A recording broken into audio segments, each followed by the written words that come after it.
Doctor صاحب، میرا سوال یہ ہے کہ کچھ تو آپ نے وضاحت کر دی ایکسٹریمزم کے بارے میں اور طالبان اور آج کل جو کچھ ہو رہا ہے ہمارے صوبہ سرحد میں یا بلوچستان میں یا یہاں کہیں بھی ہے، جس کو مختلف انداز سے لوگ دیکھتے ہیں. کچھ لوگ اسلام کا نام دیتے ہیں، کچھ لوگ اس کو ایکسٹریمزم کہتے ہیں، تو کچھ الجھنیں ہیں.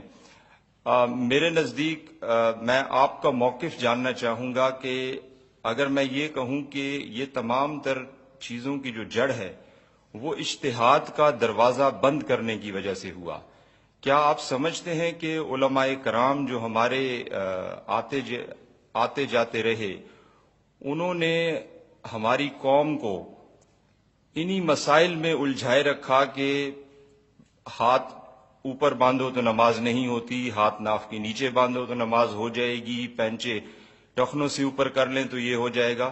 میں سمجھتا ہوں یہ دینی مسلک یا مسائل ضرور ہیں، لیکن ہم کب مدنی دور میں جائیں گے، مکی دور سے مدنی دور میں کب جائیں گے؟ اور علماء کرام اجتہاد کی طرف توجہ کیوں نہیں دے رہے کہ اگر وہ اجتہاد کی طرف توجہ دیتے تو یہ روشن خیالی کے نعرے نہ اٹھتے؟ میرا یہی سوال تھا کہ آپ کیا سمجھتے ہیں کہ علماء کرام کا کیا رول ہے اس سارے مسئلے میں؟ میں اس سے متفق نہیں ہوں. علماء کرام کی کوتاہیاں وہ اپنی جگہ ہیں، وہ اس کو میں علیحدہ ڈیفائن کروں گا. اصل سبب کیا ہے روشن خیالی کا؟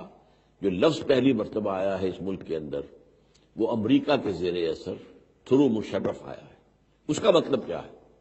اس کا مطلب یہ ہے کہ اسلام کو صرف نام کے حد تک رکھو اور زیادہ سے زیادہ کچھ چاہو تو نماز پڑھ لو، کچھ چاہے تو میں بھی مسلمان ہوں، میں بھی پڑھ لیتا ہوں کبھی کبھی نماز وغیرہ وغیرہ. باقی یہ کہ اس کے اوپر انسسٹ کرنا کہ یہ فرائض ہیں، یہ چیزیں حرام ہیں، ان سے بچنا ہے، یہ فنڈامنٹلزم ہے. اور اس سے بھی آگے بڑھ کر یہ کہنا کہ اسلام ایک نظام ہے پوری زندگی کا اور یہ پولیٹیکل سوشل اکنامک سسٹم اسلام، یہ تو گویا کہ ہمارے نزدیک کفر ہے. اسلام نظام نہیں ہے، اس کو بس مذہب کی حد تک رکھو. یہ ہے وہ آئیڈیا، وہ فلڈ جو آیا ہے ویسٹ سے، اس کا پس منظر جان لیجئے. اور میں نے جیسا کہ اس سے پہلے ایک سوال کے جواب میں کہا تھا کہ دیکھیے دنیا میں سورس آف ایول جو ہے، الٹیمیٹ سورس آف ایول از شیطان. اور اس دنیا میں کئی سو سال سے شیطان کا سب سے بڑا ایجنٹ ہے یہودی. یہودیوں نے آج سے 300 برس پہلے سے آپ لے کر چلیے معاملے کو، اس وقت کیا تھا؟ یہودی سخت پرسیکیوٹڈ تھے. عیسائی جو ہے ان سے نفرت کرتے تھے، گھیٹوز کے اندر رکھتے تھے، شہروں میں آنے نہیں دیتے تھے. جس طریقے سے کہ کہیں کرفیو لگا ہو تو 2 گھنٹے کے لیے مہلت ملتی، ایسے انہیں مہلت ہوتی تھی شہروں میں آنے کی. اس عرصے میں انہوں نے کیا کیا؟ عیسائیت کو انہوں نے سپلٹ کروایا، پوپ کا اقتدار ختم کیا، سیاست کو مذہب سے علیحدہ کر دیا. Secularism is the invention of the Jews. اور یہ کیوں؟ اس لیے کہ ظاہر بات ہے کہ اگر مذہب کا کوئی تعلق ریاست سے ہے تو ان کی تو تعداد بہت ہی تھوڑی ہے، پھر ان کا کوئی اثر رہے گا ہی نہیں. They are a minute minority in the world. کل 1.5 کروڑ سے بھی کم ہے، نیئر اباؤٹ 14 ملین کل ان کی تعداد دنیا میں ہے. ان کا کہیں پولیٹیکل انفلوئنس ہو سکتا ہے؟ نہیں ہو سکتا. لیکن جب مذہب علیحدہ ہو گیا اب شہری سب برابر ہیں. ہر امریکن سٹیزن از ایکول، وہ جیو ہو، وہ عیسائی ہو، وہ بیپٹسٹ ہو، وہ فلاں ہو، وہ Catholic who, Protestant who, whosoever he is، یہاں تک کہ مسلمان آئے وہ بھی شہری بن گیا تو شہری تم برابر ہے. پہلی بات انہوں نے یہ کی، یہ خدا کے خلاف سب سے پہلی بغاوت تھی کہ تم ہٹ جاؤ، ہم اپنے معاملات خود چلائیں گے. وی آر ساورن، ہم قانون بنائیں گے. We don't need any divine law, we don't need your guidance.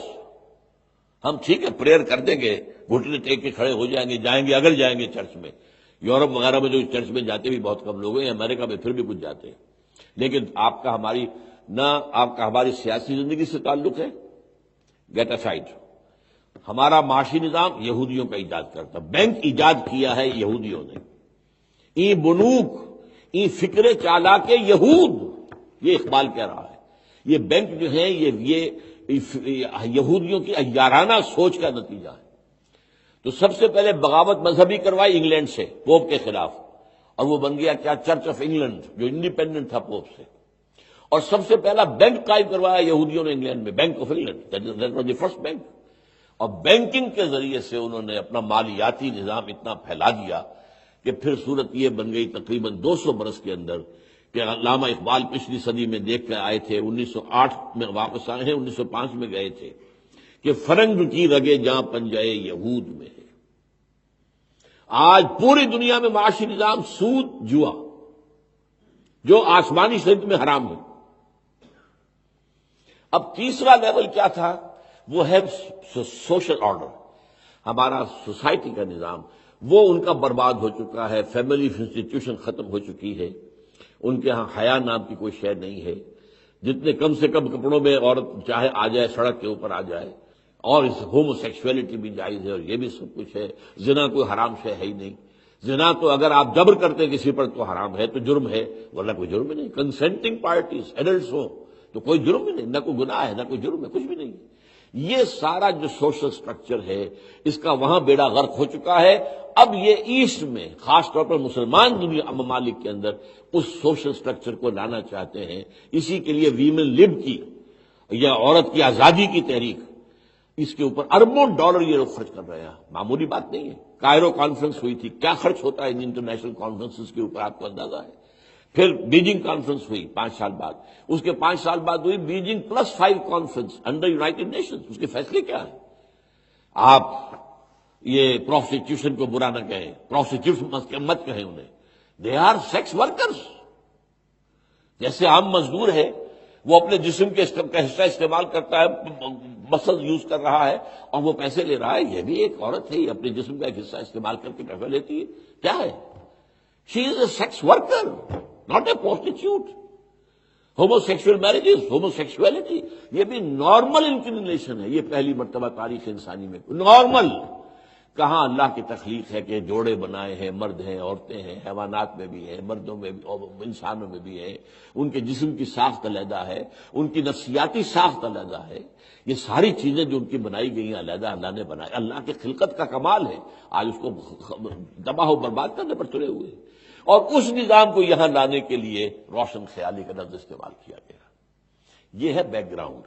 باقی وہ چیز جو ہے اجتہاد، یا یقیناً یہ ہمارے ہاں کئی صدیوں سے، خاص طور پر سنیوں کے ہاں اجتہاد کا دروازہ بند ہے۔ اہل تشیع نے اجتہاد کا سلسلہ جاری رکھا ہے، لیکن یہ ہے کہ ضرورت اس بات کی ہے کہ یہ دروازہ کھولا جائے اور نئے مسائل جو پیدا ہو گئے ہیں ان کے بارے میں بیٹھ کر علماء جو ہیں وہ طے کریں۔ ہمارے ہاں اجتہاد ہوا تھا، یہ سنی فقہ جو ہے، فقہ حنفی، یہ تو 1200 برس پہلے معین ہوئی تھی۔ اس کے بعد آج سے 300 برس قبل ایک ضرورت محسوس ہوئی کہ نئی اجتہاد کی ضرورت ہے۔ یہ تھا اورنگزیب عالمگیر کا زمانہ، کہ اب اتنا عرصہ گزر گیا ہے کہ اب نیا ہمیں اجتہادات ہونے چاہیے۔ اس نے کیا کیا؟ تمام گورنرز کو لکھ دیا آپ کے صوبوں میں جو بڑے بڑے فقہا ہیں ان کو آپ نامزد کر دیں، ان کو بلا کر ان کی کمیٹی بنا دی گئی۔ انہوں نے اجتہادات کیے اور نئے فتوے مرتب کیے، وہ فتاوائے عالمگیری کہلاتے ہیں۔ عالمگیر تو مفتی نہیں تھا، فقیہ نہیں تھا، لیکن عالمگیر کی اپوائنٹڈ باڈی نے فتاوا کیے جو ہے مرتب، وہ فتاوائے عالمگیری کہلاتے ہیں۔ تو اس وقت اجتہاد ہوا، اب اس کے بعد پھر بند ہے۔ باقی یہ چیزیں معاملہ یہ یہاں پہ ہاتھ ہے، یا یہ چیزیں وہ ہیں کہ جن کے لیے تو کشادہ رہنا چاہیے سینہ انسان کا۔ یہ بڑے مائنر اختلافات ہیں، کوئی میجر اختلاف نہیں ہے۔ خام خواہ بعض لوگ ان اختلافات کو ایکسپلائٹ کرتے ہیں اسلام کو بدنام کرنے کے لیے۔ ورنہ سوچیں، آپ ایک نماز کو لے لیں، 99% آف پریئر پوری دنیا کے مسلمانوں کے نزدیک متفق علیہ ہے، 1% اختلاف ہے۔ کیا کہیں کسی کی رائے یہ ہے کہ نمازیں 5 نہیں 6 ہیں، یا 5 نہیں 4 ہیں؟ ہے کہیں کوئی اختلاف ہے کہ فجر کی رکعتیں 2 ہیں، مغرب کی 3 ہیں؟ کیوں ہے بھائی؟ کوئی اختلاف ہے؟ کوئی اختلاف ہے کہ ہر رکعت کے لیے پہلے کھڑے ہونا ہے، پھر یہ رکوع ہے، پھر سجدہ ہے، پھر بیٹھنا ہے، پھر سجدہ ہے، پھر کھڑے ہونا ہے؟ کوئی اختلاف ہے؟ 99% صلاۃ جو ہے 1400 برس گزر گئے اور یہ امت کہاں سے کہاں پھیلی ہے، فرام ایسٹ ٹو ویسٹ، لیکن یہاں اختلاف ہی نہیں۔ 5 چیزیں کیا اختلاف ہے؟ ہاتھ یہاں باندھ دیا، یہاں باندھ دیا، یا کھول دیا، آمین بالجہر کہہ لیا یا دل میں کہہ لیا، رفع یدین جو ہے وہ صرف شروع میں 1 دفعہ کیا یا بعد میں بھی کچھ کیا، بس۔ اس سے کیا ہے، آپ غور کریں گے اگر میری بات، اس سے جس کو آپ کہتے ہیں ڈرل، نماز کی ڈرل کے اندر کوئی رکھنا نہیں پڑتا۔ اگر کچھ یہ ہوتا کہ صاحب رکوع جو ہے وہ ایک ہے، سجدہ بھی ایک ہی ہے، کسی کی رائے یہ ہوتی تو وہ ایک سجدہ کر کے کھڑا ہو جاتا، دوسرا آدمی دوسرا سجدہ نیچے گرا ہوا تھا سجدے میں، وہ ٹوٹ جاتی جماعت ساتھ نہیں، ڈرل ختم ہو گئی۔ یا یہ تو اس طریقے کہیں بھی ڈرل ختم جو ہے ٹوٹتی نہیں ہے ہماری۔ آپ خانہ کعبہ کے گرد دیکھیے، سنی، شیعہ، دیوبندی، باقی ہمارے بعض بریلوی جو ہے وہ انتہا پسند ہے، وہ وہاں باجماعت نماز پڑھتے نہیں ہیں کہ یہ وہابی ہیں اور ان کے پیچھے نماز، یہ چیزیں، یہ جہالت کی باتیں ہیں جو ہے بہت زیادہ۔ لیکن اس کا الزام بھی، آخری بات کہہ رہا ہوں، آپ علماء کو دے کر فارغ نہ ہو جائیں۔ آئی سے یو آر ریسپانسبل۔ آپ نے کیوں نہیں دین پڑھا؟ کیا یہ آپ کے لیے ممنوع ہے؟ میں نے کیوں دین پڑھا ہے؟ میں تو ڈاکٹر تھا، آپ فارماسسٹ ہیں، میرے بیٹوں نے پڑھا ہے، وہ نماز جمعہ پڑھا رہے ہیں، تو زیادتی کیا ہے؟ وہ ہماری ہے۔ ہم گئے پروفیشنز کی طرف، کیریئرز کی طرف، اور بالکل جو ہماری سوسائٹی کا نچلا ترین طبقہ ہوتا ہے وہ جاتے ہیں دین کی تعلیم حاصل کرنے کے لیے۔ اکثر و بیشتر جو ہے آپ کو امام ملیں گے ہزارہ، اور یہ جو کوہستان کا علاقہ ہے وہاں کے لوگ انتہائی غریب، اور وہاں گھر گھر مدرسہ کھلا ہوا ہے، وہ کیا ہے؟ وہ روٹیاں مانگ کر محلے سے لا کے کھاتے ہیں۔ یہ تو آپ نے کیا ہے نا، اور پھر ان کو سٹیٹس یہ دے دیا ہے کہ اس کے بغیر نکاح نہیں ہو سکتا۔ آپ کیوں نہیں اپنی بیٹی کا نکاح پڑھا سکتے؟ Why can't you do it? Islam میں کوئی برہمنزم نہیں ہے، اسلام میں کوئی پاپائیت نہیں ہے، اسلام میں کوئی پنڈت نام کی شے نہیں ہے، کچھ بھی نہیں ہے۔ تو یہ ہم نے کیا ہے، ہم نے دین ان کے حوالے کر کے اور اسے ایک پروفیشن بنا دیا ہے۔ اسلام میں کوئی پروفیشن نہیں ہے دین کا۔ اس پروفیشنلزم کی وجہ سے، اور جو جیلسی ہوتی ہے، پروفیشنل جیلسی، یہ ہے جو مولویوں کے اندر ہے، اس کو آپ گالیاں دے دیں گے، لیکن یہ آپ بھول جائیں گے کہ یہ سارا تو ہم آورد ہے، تو ہمارے کیے گا، ہم نے ان کے حوالے کیا ہوا ہے۔ اس حوالے سے ذرا میری بات تلخ ہو گئی ہے، لیکن میں نے ایک دفعہ آپ کو لطیفے کی بات بتا دوں کہ ایبٹ آباد کے اس میڈیکل کالج میں مجھے بلایا گیا، میرے کلاس فیلو نے شروع کیا تھا، ڈاکٹر اے جے خان نے، وہاں لیکچر تھا میرا۔ تو جو اساتذہ تھے، پروفیسرز وغیرہ، وہ بعد میں چائے پہ گفتگو ہو رہی تھی، جی ہمیں کسی طریقے سے ان مولویوں کی مصیبت سے نجات دلائیے، یہ جو ہے اس کے اوپر لاؤڈ اسپیکر کے اوپر بولتے ہیں، زور سے چیختے ہیں، چلاتے ہیں۔ میں نے کہا اس کا اصل الزام آپ پر ہے، ان پر نہیں۔ کیسے جی؟ میں نے کہا آپ مسجد میں جاتے نہیں، مولوی کے سامنے کوئی ہوتا ہی نہیں جسے وہ سنائے، وہ لاؤڈ اسپیکر سے سناتا ہے، اب تو سنو گے نا، یہ تو وہ آپ سے انتقام لے رہا ہے۔ آپ مسجد میں جائیں، اس کے سامنے بیٹھے نہیں، شاید کوئی 2 4 بات کی کام کی باتیں بھی کرے، وہ سمجھے کہ کچھ لوگ جو ہیں سمجھدار پڑھے لکھے بھی لوگ موجود ہیں۔ تو یہ جو ہمیں اپنا دیکھنا چاہیے، اصل سوچ بھی یہ ہونی چاہیے۔ باقی یہ صحیح ہے، اجتہاد کی ضرورت ہے، اجتہاد ہونا چاہیے، لیکن اصل مسئلہ یہ بھی سمجھ لیجئے اجتہاد کہاں ہوتا ہے؟ جو نیا مسئلہ پیدا ہوا ہو اس میں اجتہاد ہوتا ہے۔ جو مسئلے وہی ہیں جو حضور کے زمانے میں تھے، اس میں کوئی چینج کرنا، وائی؟ میری بات سمجھ رہے ہیں؟ اجتہاد ان چیزوں میں ہوتا ہے جو نئے مسئلے پیدا، مثلاً کیمرہ نہیں تھا، پہلے ہاتھ سے تصویر بنتی تھی، آیا کیمرے کی تصویر کا بھی حکم وہی ہوگا یا نہیں ہوگا؟ یہ اجتہاد کا مسئلہ ہے۔ لاؤڈ اسپیکر ہے، پہلے نہیں ہوتا تھا، لاؤڈ اسپیکر پر آزاد دی جا سکتی یا نہیں، یہ اجتہاد کا مسئلہ ہے۔ کچھ علماء نے کہا نہیں دی جا سکتی، اب سب دیتے ہیں۔ یہ ہمارے علماء کی وہ ہے کمی ہے، ہر نئی چیز سے بالکل گویا کہ وہ یہ دیکھے بغیر کہ بھائی آخر لاؤڈ اسپیکر ہے، اس میں کوئی برائی نہیں ہے، تو اس کو استعمال کرنے میں کیا حرج ہے، ایک فتویٰ ہے ذریعہ۔